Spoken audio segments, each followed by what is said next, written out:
This is Cerebral Cinema. Movies of the mind.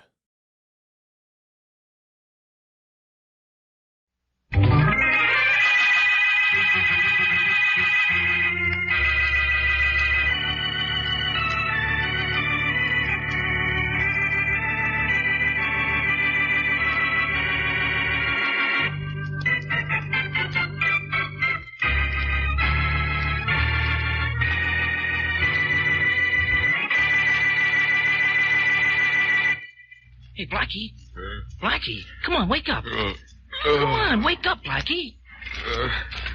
What's the matter, Shorty? Nothing's the matter, Blackie. There's an insurance man here who wants to see you. Well, tell him I don't want any. I told him that, but he says he don't want to sell you nothing. He wants to give you something. Yes, $10,000, Blackie. Who are you? He's the insurance guy, Blackie. I'm sorry to disturb you so early in the morning, Blackie, but I'm Emil Barnes, agent for the Rodley Insurance Company. Well, that doesn't sound like any reason to wake me up. And I'm going back to sleep. Perhaps you'll open your eyes for $10,000? For that, I wouldn't even open one eye. No? No. Go away, little man. I'm sleepy. I realize that, and I hate to be so persistent, but, Blackie, I want you to do something for me. I want you to do something for me, too. Leave me alone. I won't offer you money again, Blackie. Instead, I'll offer you a mystery. A mystery I'll guarantee you can't solve.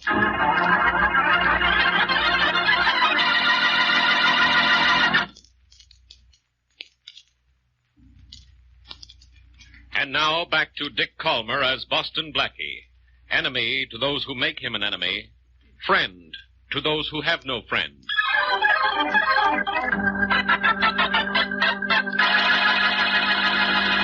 Barnes, you think there is a mystery I can't solve?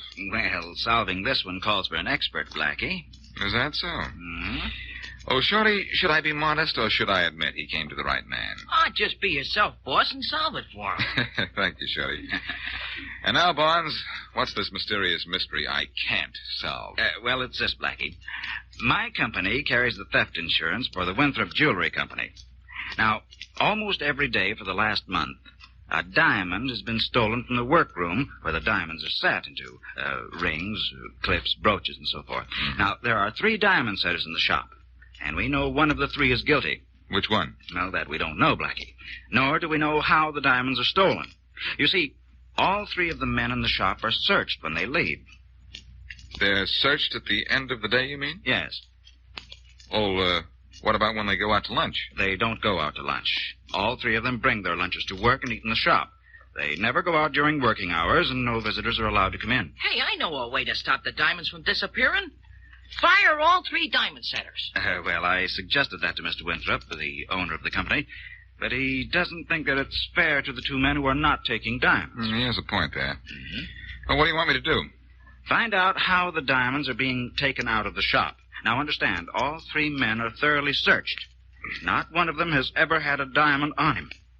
Yet almost every day a diamond is missing. That's very intriguing. Mm-hmm. Who are these 3 men? Well, there's Hans Van Houten. He's an expert diamond setter from Holland. He's been with the Winthrope Company for 20 years. Uh-huh. And then there's, young John Glass. He's Van Houten's protege. And the newest member of the trio is Jim Aldrich, a young man from Georgia. I see. Well, I'd say you have 2 mysteries, Mr. Barnes. Yes? Who is taking those diamonds, and how are they being smuggled out? Blackie, I've made plans for you to go to the shop later today as an employee of the Winthrope Company. Under another name, of course. You'll be John Jones. You've made plans for me already, huh? Uh-huh. Pretty sure I'd take this case, weren't you? Yes, I was. The method of stealing those diamonds has to be ingenious. It must interest a man like you. Well, doesn't it? Not much, Barnes. Give me 30 seconds to get dressed, and I'll be right with you.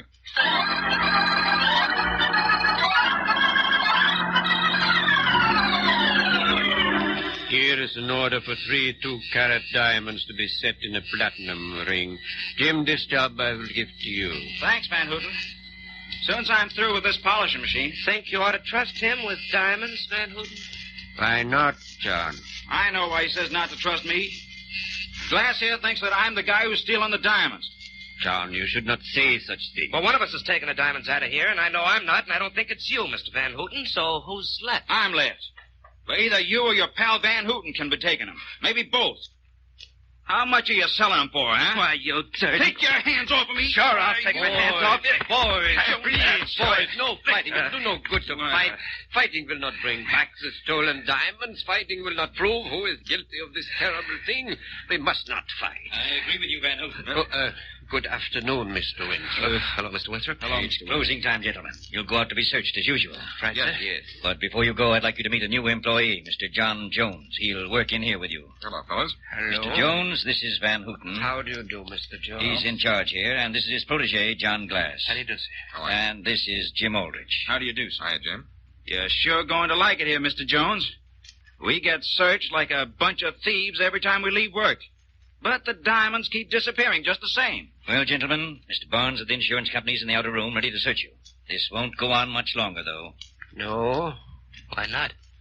You know who's taking the diamonds? Mr. Barnes told me this morning that he's on the verge of naming the guilty one. Thinks the case is as good as solved. Oh, he does. Now, you'd better go in and be searched. See you in the morning, fellas. Right. So long. All right, Blackie. You're free to look around now. Thanks, Mr. Winthrop. But I'd like to look around my way, if you don't mind.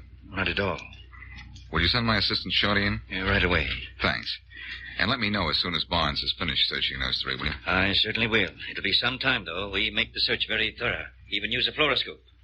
Oh, Shorty, you may go in now. Oh, thanks, sir. Hi, Blackie. Hey, this is some swell joint, huh? As joints go, Shorty. Well, let's look around. Okay, boss. But for what? Oh, nothing much. Merely a clue as to how one of the three men who work in this room managed to steal a diamond almost every day without being caught. Maybe the thief swallows it. No, short one, not that way. The suspects are put under a fluoroscope. That would detect a diamond if they swallowed it. Oh. Well, where do we start looking, Blackie? Right here. Let's see now. Where are we? Right here in the middle of a room. And what do we see? Well, I see a small safe, a workbench, and a door. That's the washroom, according to the sign. And I see two windows. Blackie, the windows. That's how the thief gets the diamonds out. He throws them out the window. Maybe you should have stayed home, Shorty. You know where we are? Sure, in this room. You know where this room is? It's on the 12th floor, and this side of the building faces the river. Oh. So, So I'm not so smart, huh? Anything thrown out the window would drop into the river. now you're being a little bit smarter. Hey, what's this on the little wall here? Let's have a look, Shorty. Oh, just coat hangers. Oh, yes, on the shelf. This is where Van Houten, Glass, and Aldrich put their lunch boxes. Lunch boxes. Yes, Shorty, they have their lunches right here. That proves the diamonds aren't taken out during the lunch hour. Hey, Blackie, that means the only time they could carry out a diamond is after work. And that's now, huh? And now they're being searched, but thoroughly. Just as they're always searched, but thoroughly. Hey, what's this thing here? Looks like a piece of corn, Blackie. I can just get it out of this crack on the floor. There. Ah, it is corn. Oh, I know how that got there. One of the three guys who work here had corn on the cob for lunch. Which reminds me, Blackie, I'm hungry. How much longer are we going to stay here, huh? Not much longer. I've looked the place over from top to bottom. Haven't found anything. All we have to do now is wait for a report that Barnes has finished searching Van Houten, Glass, and Aldrich, and that should be very soon. Gee, boss, how was that guy getting the diamonds out of here? I don't know, Shorty. This mystery is everything Barnes said it would be.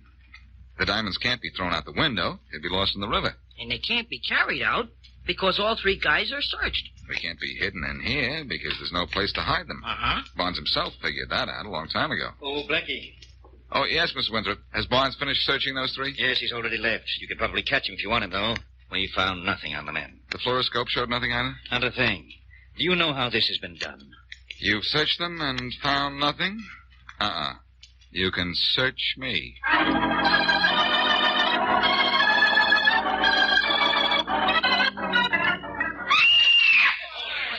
What's the trouble here? What's the trouble? All right, now, step back, all of you. Let me see here. Let me see. Ah, shot to death. What's the matter here, officer? Uh-oh. Stand back, mister. This fellow's been shot. That's Barnes, Emil Barnes from the insurance company. You know him, huh? Only slightly, officer. He was doing a little investigation for the Winthrope Jewelry Company. Oh, you don't say. He left the Winthrope Company just now, huh? Yes, and so did I. I was trying to catch up with him. But it looks like somebody caught up with him before I did.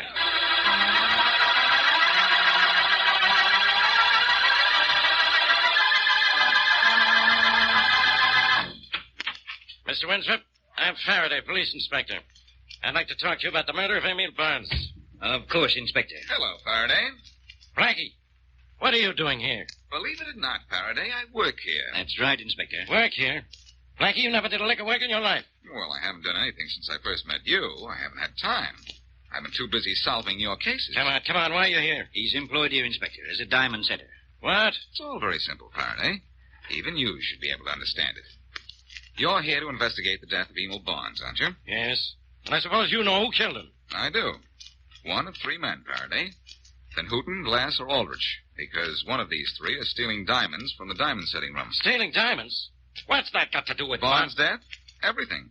Barnes was trying to find out how the diamonds were being stolen. He couldn't do it, so he asked me to try. I just started working.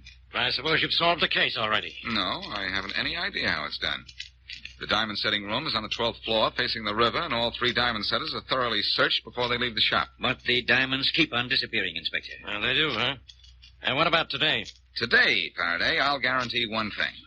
A diamond isn't missing. Blackie, you just guaranteed Inspector Faraday a diamond would not be missing? I don't see how one could be. I don't either. But my inventory report shows that another diamond has been stolen today.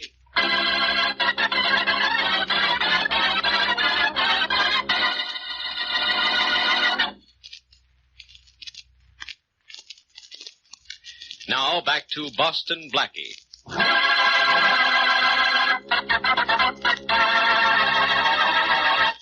Blackie is involved in a mystery which even he feels that he cannot solve. Three men work in a diamond setting shop from which a diamond disappears almost every day. The three men are searched every time they leave the shop, but no diamond is ever found on them. No visitors are allowed in the shop, and the only windows in the room, which is on the 12th floor, face on a river. To add to Blackie's troubles, Emil Barnes, insurance agent investigating the thefts, is murdered, obviously by one of the three suspects.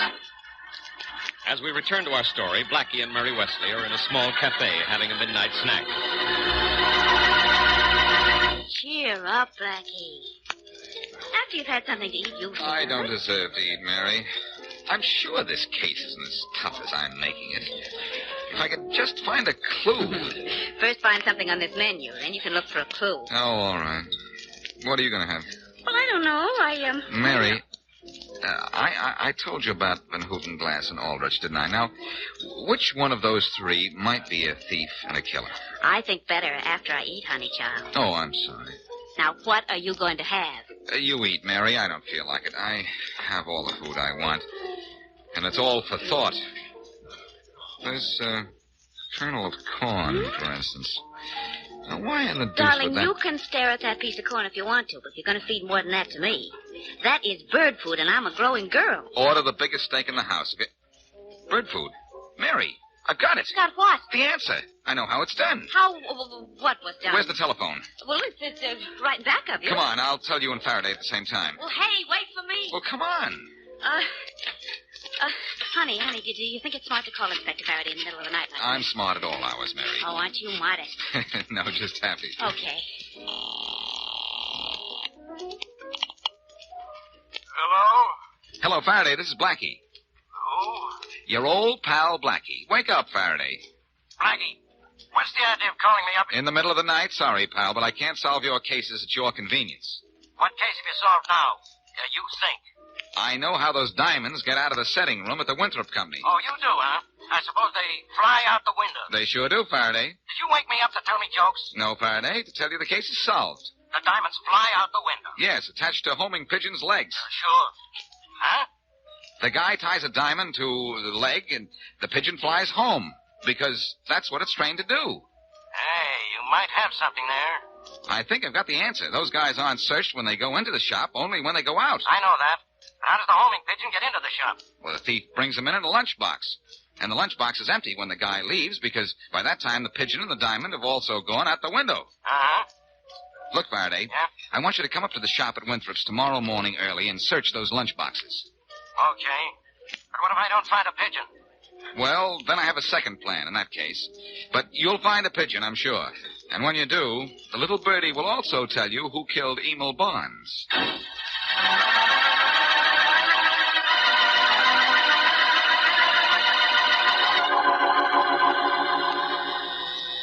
You are having trouble polishing the diamond, Mr. Jones. I may help you, perhaps. No, thanks, Van Houten. I'm getting it. Hey, Jones, Yes, Mr. Glass? what was that Inspector Faraday doing here a little while ago? I don't know. I know. Do you, Aldrich? I think he was looking through our coats and lunch boxes for a clue. What's the matter, Aldrich? Got a guilty conscience? Not especially. Not much. Boys, we must not argue. Do not help anyone. If one of us is stealing the diamonds, the police will... answer the phone, someone. I'll get it. Hello? Mr. Jones, please. Just a minute. For you, Jones. Thanks. Hey, Now, let us get to work. There's much to do. Hello? Blackie, this is Faraday. Oh, yes. You wanted me to look in the lunch boxes, huh? Yeah. You said I'd find a pigeon in one of them. Yes? Well, what do you think I found in those lunch boxes? What? Lunch. No. Yeah, bird brain. Oh, look, where are you? In the next office. Okay. I want to try one more thing. What I told you to do last night. Check? Yes. I know what I ought to do. Forget you even exist. But I guess I'll go through with the rest of your plan. When? When? Now. You go back to your workbench, just as if nothing happened. And I'll come in and throw you out. Swell. But make it look good. Oh, don't worry. I'll be enjoying every minute of it. Goodbye. Who was that, Jones? Oh, one of the guys in the accounting office downstairs. He thinks that I... Blackie, what are you doing here? Blackie. Boston, Blackie? Well, I'll be... I don't know what you'll be, Glass, but I'll be going. I'll say you will, Blackie. I told you last night to get out of this case. Well, you're all wrong. You're just getting in my way. And I was just leaving, too, Inspector. So your name is Jones, huh? Was. Spying on us, huh? Also was. We do not like spies, Mr. Boston Blackie. Never mind that, Van Houten. I don't like guys who waste my time. And this guy's been wasting my time with a phony idea how those diamonds were being stolen. Now get out of here, Blackie. Get out and stay out. Okay, Faraday, you win. I was wrong. Huh? You admit it. Now, you must be sick. I am sick, Faraday. Sick of trying to help you out of jams. You get to the bottom of this your own way. I'm going someplace and get well.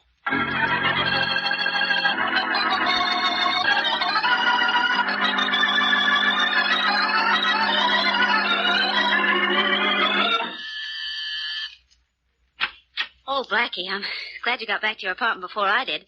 I was afraid I'd have to wait out here in the hall. I just had to look around Aldrich's house, Mary. Oh? No pigeons. What did you find out about Glass? He lives at 47 Eastern Street. No pigeons. Not a sign of any? Not even a feather. Then everything depends on what Shorty finds at Van Houten's. Well, let's hope he finds something. He has to find pigeons, Mary. I'm sure I'm right. Because if I'm not, there's no way in the world for those diamonds to disappear out of that room. Van Houten has to have pigeons or the whole... Oh, what? Oh. Oh, this is the slickest jewel robbery and the toughest case I've ever heard of. Uh-oh, I hope that's Shorty. I hope so. Hello? Hey, Blackie, this is Shorty. Yes, Shorty? What did you find out about Van Houten? Well, he lives at 53 Eastern Street. 53 Eastern Street, huh? That's just a couple of doors away from where Glass lives. Yeah? Yeah, but never mind that. What did you find out about Van Houten? Nothing. I couldn't get into his place. Why not? The joint was locked. Well, did you see any pigeons in the neighborhood? Sure, Blackie, but they was all over at the church and the firehouse across the street. Not around Van Houten's. All right, Shorty. Thanks. Where are you going to be? I may want to get in touch with you later. I'll be at home, Blackie. All right, goodbye. So, Van Houten had no pigeons. Shorty couldn't find out, Mary, which means that Van Houten is still a possible suspect. In fact, he's our only one. We know Glass and Aldrich don't have pigeons. Yeah, but Blackie, you may be wrong entirely. You said Inspector Faraday didn't find a pigeon in any one of the 3 lunchboxes this morning. Oh, I have an answer to that one, Mary. Van Houten, if he's our man, was playing it smart. While the heat was on, he decided not to bring a pigeon with him. But you think maybe he'll bring a pigeon tomorrow, huh? He might. I had Faraday throw me off the case, so he would figure that the heat was off. At least that's what I wanted him to figure. I'll see you later, Mary. Where are you going? To see how I can get our Holland friend, Mr. Van Houten, in Dutch.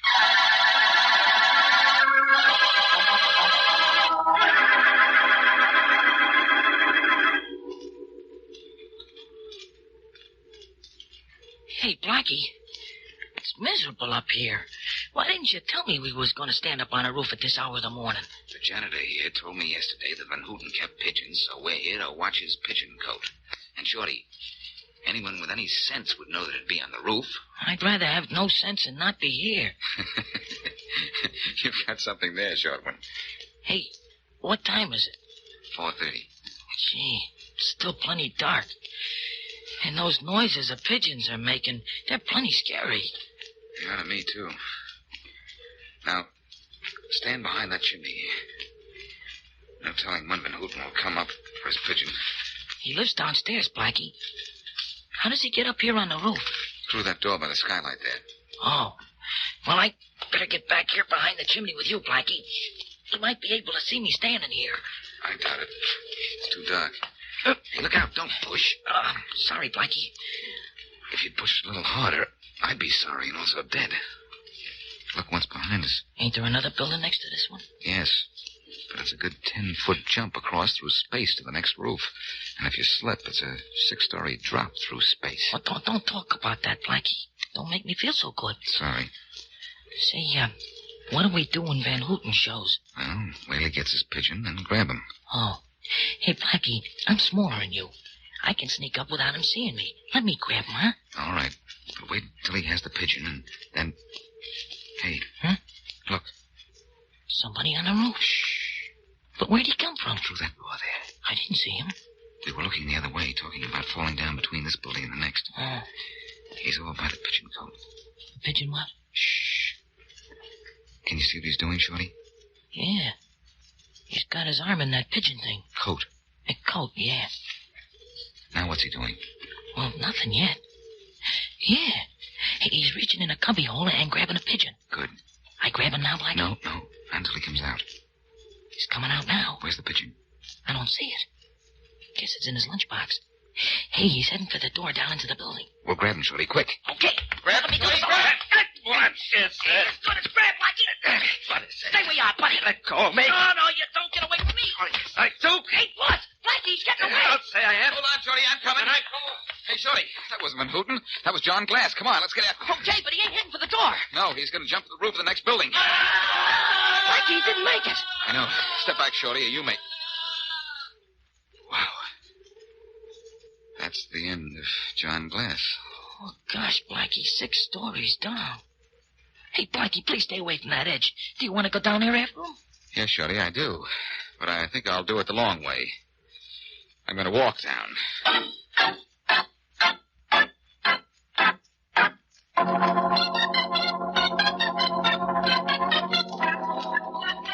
Blackie, how many pigeons are there in this park?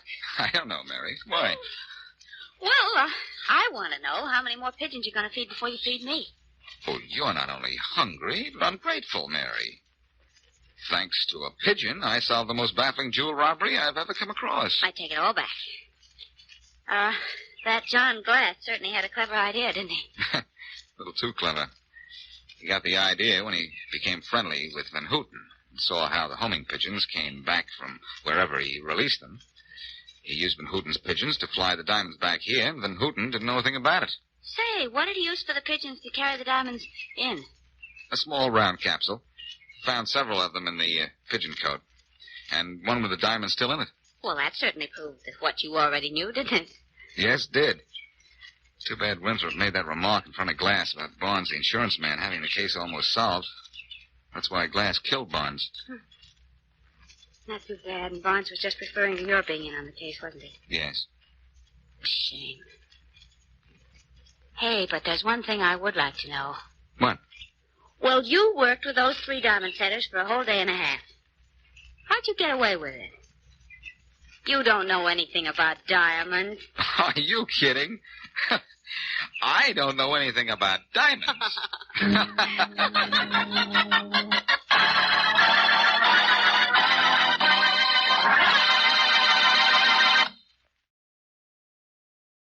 Cerebral Cinema hopes you have enjoyed this movie of the mind.